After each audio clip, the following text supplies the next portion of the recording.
ஒன்னு சொல்லட்டா, never argue with the fools because fools will never accept their faults.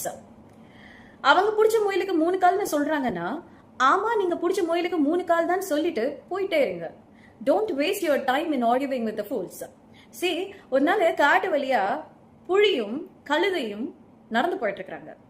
வழியில இருக்கிற ரொம்ப அழகான அந்த காடை பார்த்துட்டு அந்த கழுதை சொல்லிச்சான், பாரு இந்த புல்லெல்லாம் ரொம்ப அழகா ப்ளூ கலர்ல இருக்குது பாரு அப்படின்னு சொல்லிச்சான். இந்த புலிக்கு ஒரே ஆச்சரியம், என்ன சொல்ற, இந்த புல்லெல்லாம் பச்சை கலர்ல தானே இருக்குது அப்படின்னு. புல்லெல்லாம் ப்ளூ கலர் தான் தெரியுமா அப்படின்னு சொல்லுதான். புலிக்கு ரொம்ப ஷாக். இல்ல நீ நல்லா கண்ணை திறந்து பாரு, புல்லெல்லாம் பச்சை கலர்ல தான் இருக்குது அப்படின்னு சொல்லிட்டு உடனே கழுதைக்கு ரொம்ப கோபம். வா நான் சிங்கராஜா கிட்ட கேட்கிறேன் அப்படின்னு சொல்லிட்டு சிங்கராஜா கிட்ட போறாங்க. சிங்கராஜாவை நெருங்குறதுக்கு முன்னாடியே இந்த கழுதை கத்துது, ராஜா இங்க பாருங்க, இந்த புலி புல்லெல்லாம் ப்ளூ கலர் இல்ல பச்சை கலர்னு சொல்லுது, இது எந்த விதத்துல நியாயம், நீங்களே சொல்லுங்க, புல்லெல்லாம் பச்சை கலரா ப்ளூ கலரான்னு சொல்லி கேட்டிருக்குது.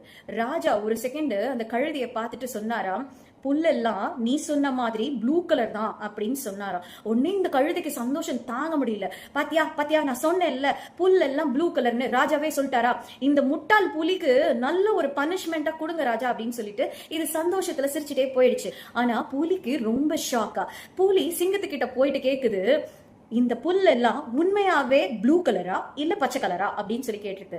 சிங்கராஜா கர்ஜனையோட சொல்லியிருக்கிறாரு, புல் எல்லாமே பச்சை கலர் தான் அப்படின்னு சொல்லியிருக்காரு.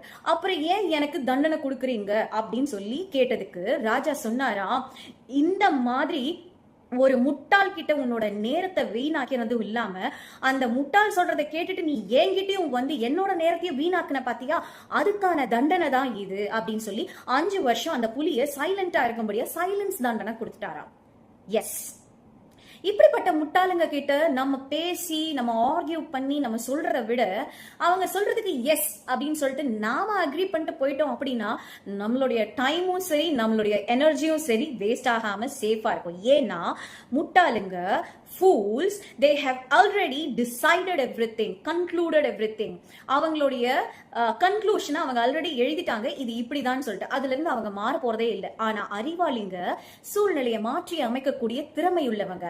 அதனால இந்த மாதிரியான ஒரு சிச்சுவேஷனை ஈஸியா ஸ்மூத்தா எஸ் அப்படிங்கிற அந்த 3 எழுத்தோட அக்ரி பண்ணிட்டு நம்ம வேலையை பார்த்துட்டு நம்ம போயிட்டே இருக்கலாம்.